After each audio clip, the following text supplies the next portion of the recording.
Thank you, Dr. Mathis. I appreciate that. That brings me to a place where I want to introduce to you Dr. Paul Harrison Chitwood. And I might say, as the committee, there were three things that we decided that we wanted. Number one, we wanted character above all and foremost. We wanted someone with the right character. We wanted someone with the right chemistry. Someone that could relate to you as Kentucky Baptists. And then beyond that, we wanted someone with the competence. Those three C's: character, chemistry, and competence.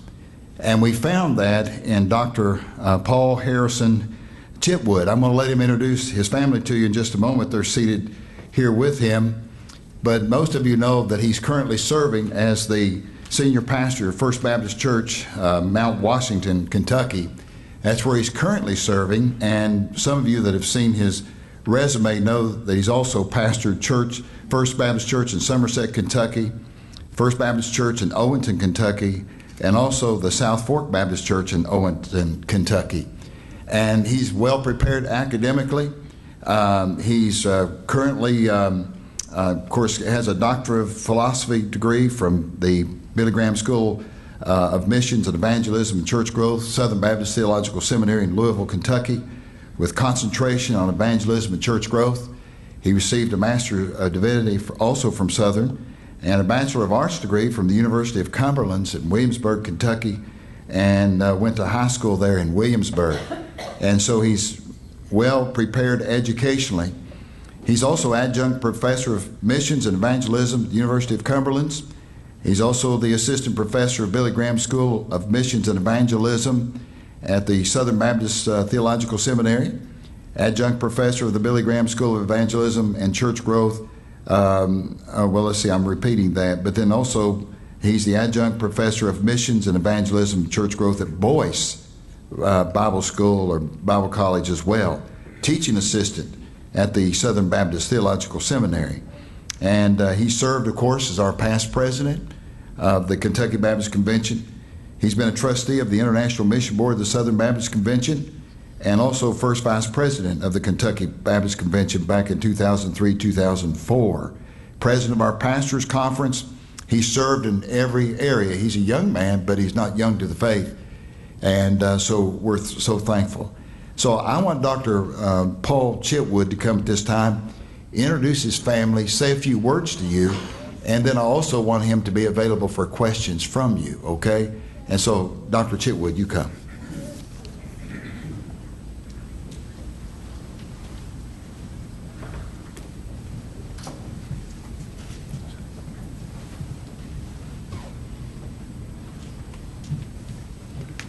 Thank you, Dr. Badgett, and thank you, Search Committee, for allowing me this privilege to come before the Mission Board today. Let me begin by introducing my family. My wife, Michelle, stands here to my right. She's holding our 4-year-old daughter, Kai. This is our 12-year-old daughter, Anna, who's quickly approaching the beauty of her mother, and my 14-year-old son, Daniel, who's quickly approaching the height of his father. I think he's going to pass me up here really soon.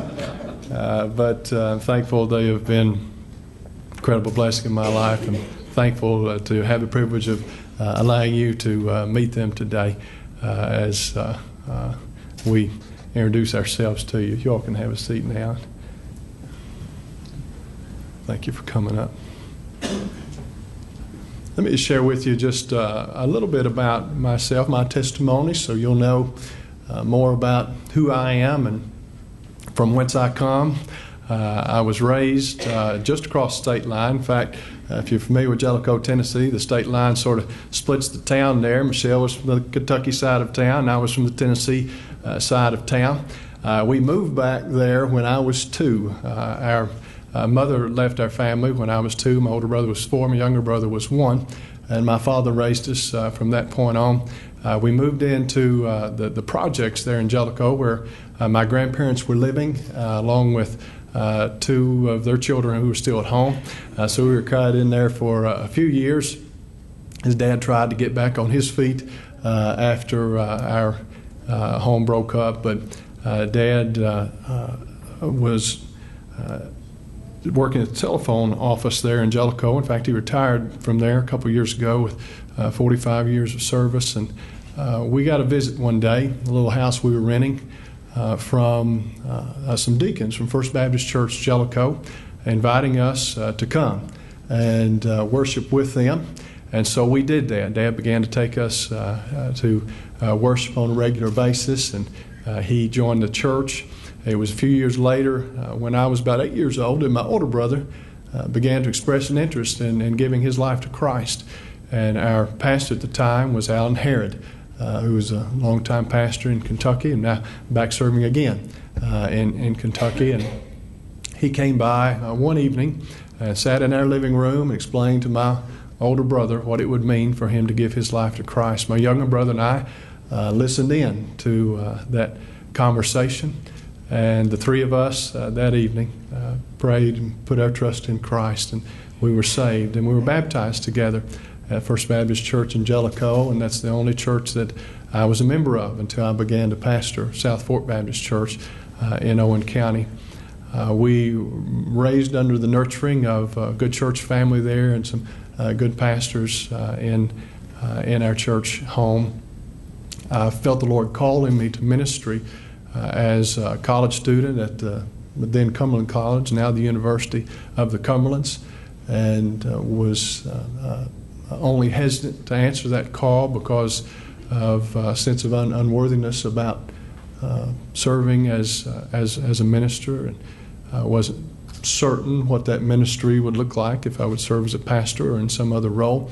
But as found affirmation from the Lord and His Spirit, as well as from our church family, I answered that call and began to change my course of study at the University of Cumberlands and prepare for that ministry. It's been a wonderful privilege to have Michelle by my side throughout my ministry. We actually started courting in about the 7th grade.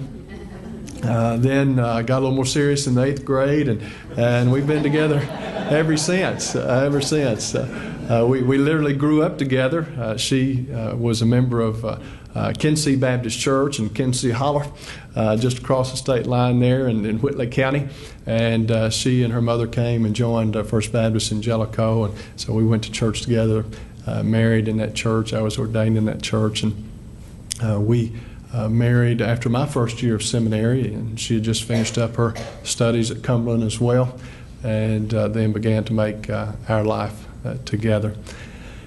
Coming to this point, as Dr. Mathis has described, was a journey for us. It was certainly a surprising and unexpected journey, but as the Lord has we sense has led us to this point, there's no doubt in my mind that God has been working in my life to build within me a great excitement about the potential of serving as your executive director. We certainly trust His sovereignty over the process and the final say of this mission board and speaking His will in the process. But I know that the process, if that is all it's been, has certainly been God's hand moving in my life, and I'm very, very grateful for it.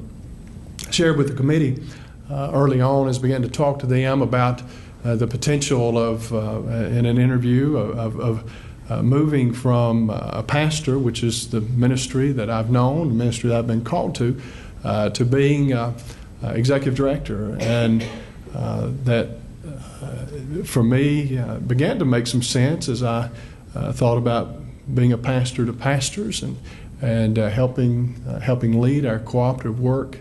And it also sort of came into vision for me as I remembered a story my grandfather used to tell me. He's passed away now, but my grandfather left home as a boy and entered Lincoln Memorial Academy, then high school at Lincoln Memorial University, later attended and graduated from LMU. And this was probably back in the 30s, with the 1930s, I would think.